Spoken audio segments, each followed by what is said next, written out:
Oui, bonjour. Donc, cette rencontre qui cible les directeurs de l'administration générale et de l'équipement et les assimilés aussi dans les différents ministères et autres institutions nationales s'inscrit dans le cadre d'une dynamique non seulement de sensibilisation sur les questions d'économie d'énergie, de partage sur les bonnes pratiques d'utilisation rationnelle de l'énergie, mais aussi de renforcement de capacités sur les solutions technologiques qui permettent aujourd'hui de réduire de manière considérable la facture d'électricité de l'État. Il y a plusieurs dispositifs parce que, comme on a l'habitude de le dire, euh, avec les programmes que l'agence développe, nous avons la possibilité d'agir à 3 niveaux. Le premier niveau, c'est sur le bâtiment même en tant que tel. Comme on le dit souvent, sur l'enveloppement, l'architecture même des bâtiments, pour améliorer tout ce qu'il y a comme protection solaire pour le cas des bâtiments déjà existants. Le deuxième élément, c'est sur les équipements, les composantes de ces bâtiments-là, pour améliorer le niveau d'efficacité énergétique des équipements qui sont utilisés dans les différents services, mais aussi avoir une possibilité de les gérer à distance, de les piloter à travers des solutions digitales pour pouvoir mieux les optimiser. Et le troisième élément, c'est sur les comportements, sur les usagers de ces bâtiments, avec ce qu'on appelle souvent la sobriété énergétique. Et donc, ce sont ces 3 dimensions que l'AME est en train de combiner. Et à travers ces interventions actuelles, et même ces interventions qu'elle avait déjà commencé par le passé à réaliser, pour accompagner les DAGE, mais aussi il y aura d'autres acteurs qui seront accompagnés par la suite pour un peu accélérer la dynamique de réduction de la facture d'électricité dans les administrations. Les résultats attendus, c'est d'abord un engagement. L'AME attend que l'ensemble des DAGE s'engagent dans la dynamique d'application des mesures autant au plan technologique qu'au plan aussi comportemental et de gestion énergétique par rapport à l'économie d'énergie dans les différents ministères.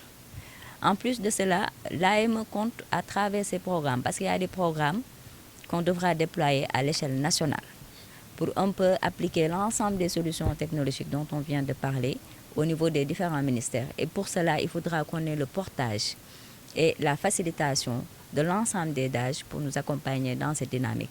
Et pour finir aussi, il y a le réseau des gestionnaires de l'énergie que l'AME va mettre en place de manière graduelle. Et ce réseau devrait atteindre un nombre de 9000 gestionnaires de l'énergie au niveau national. Donc, nous allons démarrer prochainement une première phase avec les 100 plus gros consommateurs d'énergie. Donc, il y aura une première cohorte de 100 gestionnaires de l'énergie. Et ces gestionnaires seront sous la coupole aussi des DAGE. Et nous attendons également des DAGE que ces gestionnaires soient positionnés de manière stratégique pour assumer pleinement les rôles que l'AME attend d'eux dans le domaine de l'efficacité énergétique comme gardien de l'énergie au niveau des différents ministères. Déjà, les équipements qui sont en place, qui peuvent être parfois substitués avec des technologies beaucoup plus performantes. Les mêmes équipements, mais qui ont de meilleures performances énergétiques. Également, il y a la digitalisation qui permet aujourd'hui de connecter l'ensemble des équipements qu'on a au niveau des différents bâtiments, en faire des équipements communicants et avoir à travers des plateformes digitales accès et contrôle total sur l'allumage, le paramétrage, le réglage de ces équipements-là pour faire en sorte qu'il y ait moins de consommation énergétique. Il y a aussi les solutions solaires qu'il faut intégrer aussi au niveau de ces bâtiments-là pour que ça puisse prendre en charge une partie des consommations énergétiques de ces bâtiments. Et tout ça, ça contribue à améliorer l'efficacité énergétique. Bien évidemment, il y a les matériaux de construction, tout ce qu'il y a comme également technologie qui peut être utilisée pour améliorer l'isolation thermique des bâtiments. Et tout ceci constitue quand même un arsenal de technologies qu'aujourd'hui qu'on peut valablement déployer au niveau des bâtiments. Autant les bâtiments existants que les bâtiments qui sont en voie de construction pour pouvoir améliorer leur performance énergétique. L'AME a un programme qui s'appelle Éclairage public efficace et performant, pour lequel nous déployons des solutions intégrées d'éclairage public performant.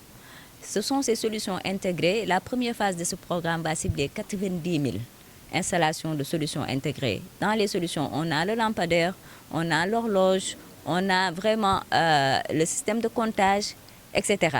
Et donc, ce programme va permettre de régler définitivement cette question-là liée à la gestion de l'éclairage public, à l'allumage répété de l'éclairage public. Et ça va permettre aussi de réduire les consommations énergétiques du réseau EP grâce à l'amélioration de l'efficacité énergétique des installations. Parce que les sources aussi d'éclairage vont être remplacées par des LED. Et les LED consomment nettement moins que ce qu'il y a actuellement dans la plupart du réseau.